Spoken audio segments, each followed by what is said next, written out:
Morning, ladies and gentlemen. Welcome to another episode of Rendezvous with Anza Saqib on CxO Global TV. CxO Global Forum is a knowledge sharing platform, an invitation only exclusive um, invitation only exclusive platform for all C levels across the globe.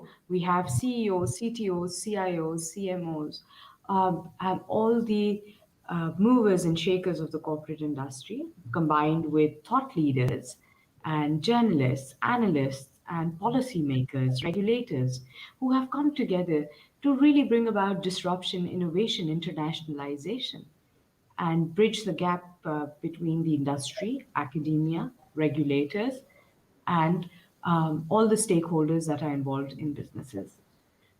Every time we interview some very special people with us who are those key thought leaders who have considerable amount of experience and knowledge to contribute. Today as well, we've got Mr. Umar Mughal with us. He is an independent consultant for many international businesses. He has spent a considerable amount of time at the Valley, and he has now relocated to Pakistan and is contributing um, to a lot of businesses here. So let's speak to Umar. Umar, thank you so much for joining us. Thanks for having me. Umar, we've read your profile and you've been involved with us on certain, roundtables and shows before. And your knowledge, your profile, it's impeccable. But what we're more interested in knowing is where did this journey begin? Where did you go to school? What courses did you study? How did you end up becoming this consultant? Great. I actually grew up in the Middle East, but then we moved back to Pakistan, and I did my O's and A's from here. And then I joined LUMS. It was the second batch for bachelor's, and I did LUMS for just over a year, 4 terms or so, 5 terms, I think. And then I just couldn't survive LUMS. I think my pedigree, they were way too smart for me, so I had to leave. So I transferred out, and I actually went to the US. I joined Purdue. um, Mhm.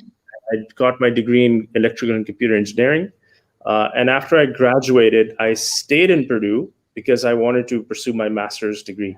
But this is when the dot-com bubble was kind of growing really fast. Mhm. So I had a lot of companies knocking on the door, asking me to join. One of the companies made me an offer which I couldn't refuse. Uh-huh. And that happened to be Xilinx. It was in the Silicon Valley. Um, Coming from Purdue, which is right next to Chicago, it gets super cold, minus 50 degrees centigrade. I think it was a dream to go to California.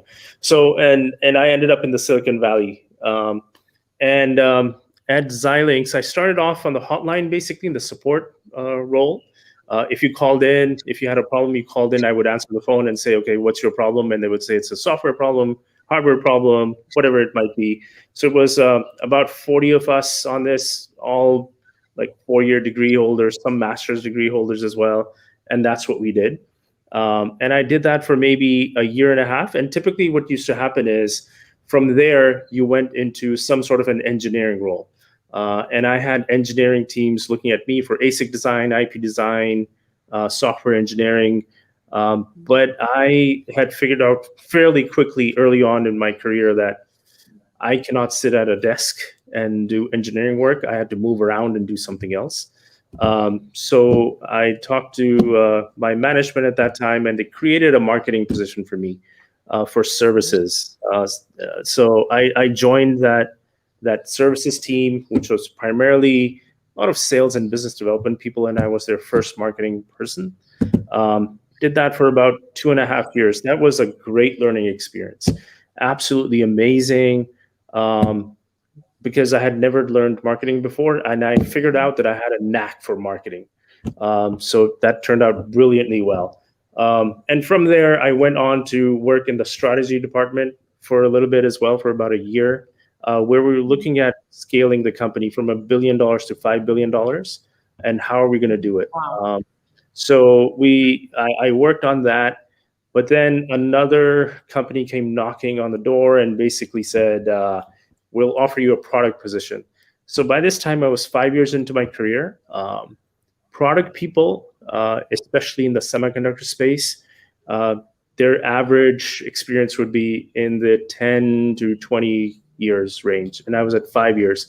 So they offered it to me, and I said, I jumped at it. I really wanted to understand what was going on in product and how do you do the whole thing. So I went through the product management side of things, the whole life cycle from product planning to line management to product marketing, everything, right? The cradle to the grave for product. And a year into it, we launched a product which did extremely well. It's extremely well known in the market as well. And we launched that, and I ended up being promoted to head up the organization over there. As part of that, we introduced 5 to 6 new products in the market, and we shifted market share significantly as well. Did that for a few years, and after that, I was asked by management to go run a business. And I started running the video and consumer business, shifted that market share, grew it in double digits every year. Then they just kept adding on more businesses for me.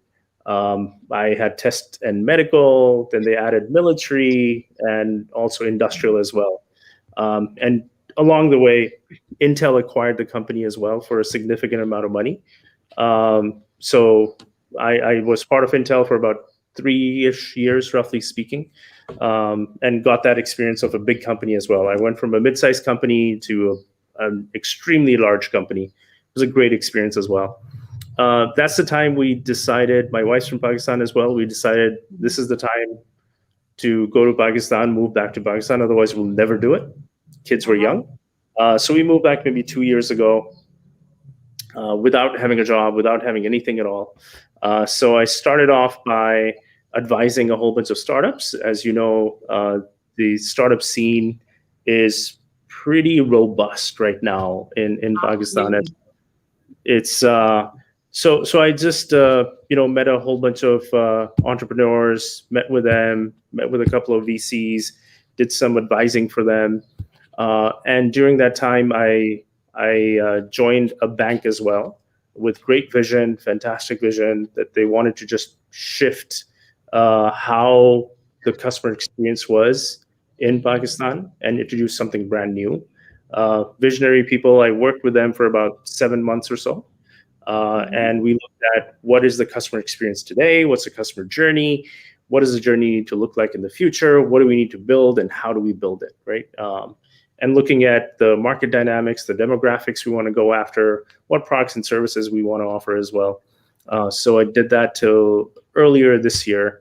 And then ever since, it's been just crazy with opportunity, right? So right now I'm pretty tied up. I'm consulting for an $11 billion company, consulting for the chief strategy officer worldwide. They're trying to grow. They're trying to double from 11 to 22 billion, right? They're already in the top 5 companies in their vertical, and they want to be number 1. So I'm working with the chief strategy officer and the CEO for that. And now I'm getting ready to work for this gentleman. He's from the Valley as well. He's a serial entrepreneur and a very well-known one as well. So he's starting something brand new, and he's looking for top leadership. And I'm not going to join him full time, but what I'm going to do with him is to come up with the overall product strategy, growth strategy, engagement with customers, and help him hire the leadership team as well. So that engagement is going on as well. And other than that, in Pakistan, I'm doing a couple of things. I'm working with a e-commerce company. They want to scale 5x from where they are, pretty successful one as well. So it's pretty exciting learning what's happening in Pakistan and how growth can actually happen. What are the different gaps as well? And then another company as well where we're looking at healthcare and the issues in healthcare in Pakistan and how we can improve the experience, the quality, and all that stuff as well. And then there's one, but there's tons going on. So that's my journey. Here I am, glad to be in Pakistan actually, and be able to bring my passion and knowledge here in Pakistan and still get to work with global companies as well at the same time. Absolutely. And Umar, it's very inspiring, your whole journey so far. But it also makes one wonder if bright minds like you want to relocate to Pakistan, what is it that the younger people nowadays, what are we lacking due to which there's so much brain drain going on? So for any like software engineer, now the dream is Silicon Valley, right? They don't want to stay back in Pakistan and contribute. So where do you think there is a disconnect? I think it's not really a disconnect. I think it's opportunity. I think the opportunity to be able to work with people who have a certain mindset, work with people who have certain skill set, but more importantly, it's people who have the leadership skills, right? I think one of the biggest gaps that I see in Pakistan is leadership. Absolutely. And it has nothing to do with there aren't good leaders. It has nothing to do with we're not taught well. It's all about the experience, right? I'll tell you, being in very, very senior roles in the Valley, we spent about 15 to 20% of our time learning about leadership, right? So we spent a lot of time in figuring out how to build teams, how to motivate individuals, communication, all of those different things, right? And I think that's just a missing piece over here. And also just the opportunities, right? If you look at where Pakistan was 20 years ago from tech perspective and where it is today, it's night and day, right? Because you have a lot of Valley companies who have back-end offices here, right? So the exposure is growing from that perspective. And I've come across companies in Lahore and Islamabad who are doing some really hardcore engineering on the semiconductor side of things, right? And that's not easy. It's very, very difficult work. So it is happening. It is coming. The opportunities will grow over here as well. I think it's only a matter of time. And I think the one thing, if I can tell the younger generation, is to keep learning and learning on their own, right? And that's a key thing. If you look at my time in the Valley for 20 years or so, every 3 to 4 years, we had to learn brand new stuff. And we're talking CEO down, right? Everyone had to learn brand new stuff. We were in the dot-com stuff, the bubble burst. We had to shift towards services, right? What kind of services we can provide. Then we shifted towards, let's call it cloud. It was actually the infrastructure first. We shifted towards the infrastructure, building out the infrastructure. Then the infrastructure is there. Then we moved towards cloud. We had to learn all about that. Then we moved towards machine learning and AI, and we're learning about that. So you need to continuously learn. So I think there's great opportunities now, especially with the connectivity that we have worldwide, and the pandemic has improved it. There's great opportunity to learn and find mentors who actually have the experience and who you want to be like, and attach yourself to them. So I think Makes a lot of sense. Right. Umar, how would you define success for businesses in particular? Okay, so let's talk about individuals and businesses, right? For individuals, the way I would define success is to eventually live the life the way you want to, right? So that's the freedom that you should aspire for. And frankly speaking, if you look at all these great people in the world who have really succeeded and done highly disruptive things, that's what they achieved early on. I think it was Bill Gates who actually said that just get $5 million in your account, and we're talking about the Valley, right? In Pakistan, it's less. But get $5 million in your account, then you'll never have to worry about shelter, food, or anything else. Then you can do greatness, right? So I think get to the point where you can actually really disrupt a lot of things. And I think there are a lot of people in Pakistan who can actually do that as individuals. For companies, success is, again, it's very individual. It depends on what you really want to do. But if you can actually incrementally improve your customers' experience, no matter where you are, no matter which vertical you're in, that I believe changes everything. And I'm not even talking about just tech. I'm talking about whether you're in a bank, whether you go to a restaurant, whether you are going to a grocery store. Interestingly, technology is coming into Pakistan in all of these verticals, right, to improve what the customer Right. experience is and what the services will be. Uh, Cutting down a turnaround time. For example, opening up a bank account, I think you need to fill in, I don't know, it seems like 800 pages to open up a Yeah. bank account, right? Absolutely. You Absolutely. you do that in the US, it takes about 5 minutes. You walk out the door and you're done, right? So Right. bringing some of the things which are already happening in the world over here, of course, you can't just pick them up and bring it here. Dynamics are different, people are different, behaviors are different. You kind of need to adopt accordingly. Uh, but I think that would be a great thing to do in Pakistan, and that would be extremely successful.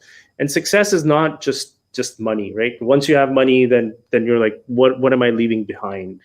And on deathbeds, people have been interviewed, being highly successful, extremely rich, and they'll say, what's your biggest regret? And they'll say one of three things, right? Didn't spend enough time with the family, right?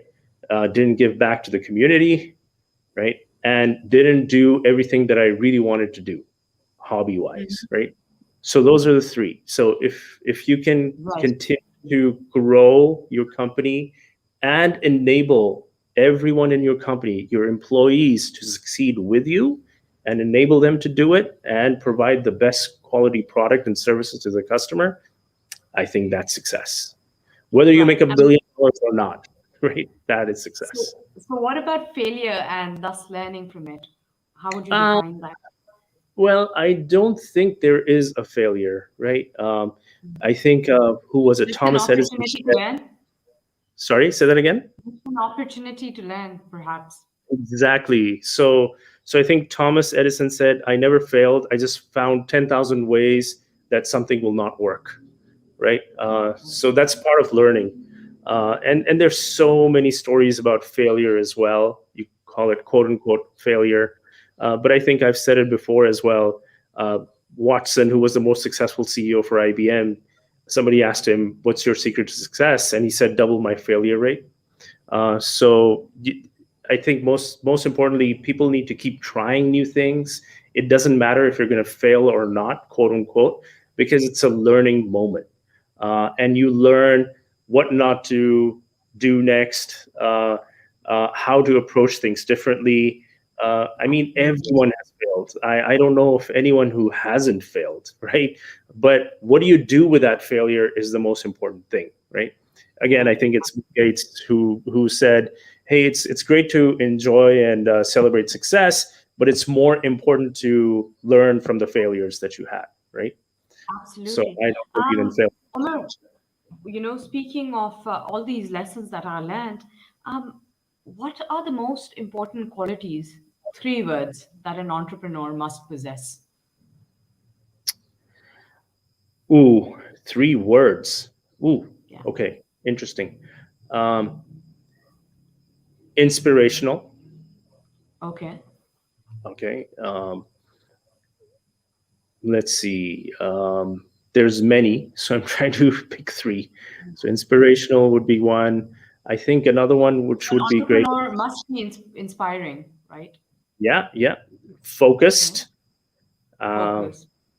right? Very, very important as well.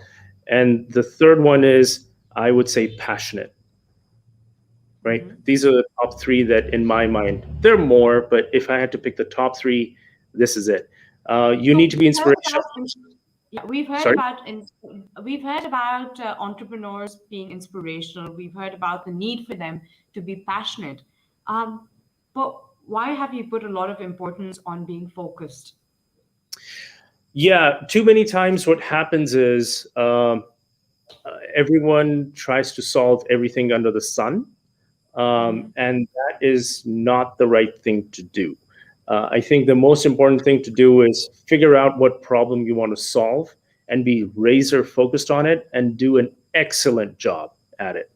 And you'll see that there's a lot of examples of different entrepreneurs who just did that, solved that one problem, but did a phenomenal job at it, and they were Absolutely. extremely successful.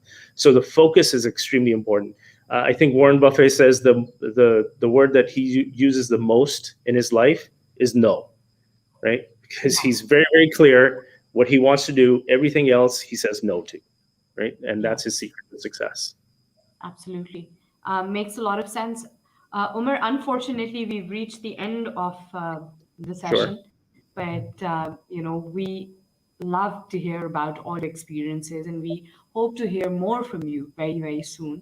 And I know that you're going to become a very contributing member uh, to CXO in the future, inshallah. But when we talk about startups in particular, since you have been advising quite a few and we have our own startup club, um, what would be your message for the startups today as of now? Yeah, I think the most important thing for startups over here is to define what problem they're trying to solve, right? And I think that's half the battle. Uh, if you can really put it in one sentence, the problem you're trying to solve, that is the most important and critical thing that you can do. That gives you focus. It's easy to communicate to your employees. It's easy to communicate to your customers, your partners, everyone what you're trying to do, and create that critical mass behind this whole thing. So if I leave with one message, it's be very crisp and clear in what problem you're trying to solve. That's it. Okay, lovely. Omar, thank you so much for your time and we appreciate it. We look forward to hearing more from you. Ladies and gentlemen, thank you for being a lovely audience. Keep us updated with your feedback and comments. If you want to learn more about Umar Mughal, you can log on to his LinkedIn. We have shared the link in the bio here. And if you want to learn more about who we are and what we do log on to www.cxoforum.global. Up until next time, thank you so much and you take care of yourself. Thank you, Umar. Thanks for having me. Thank you.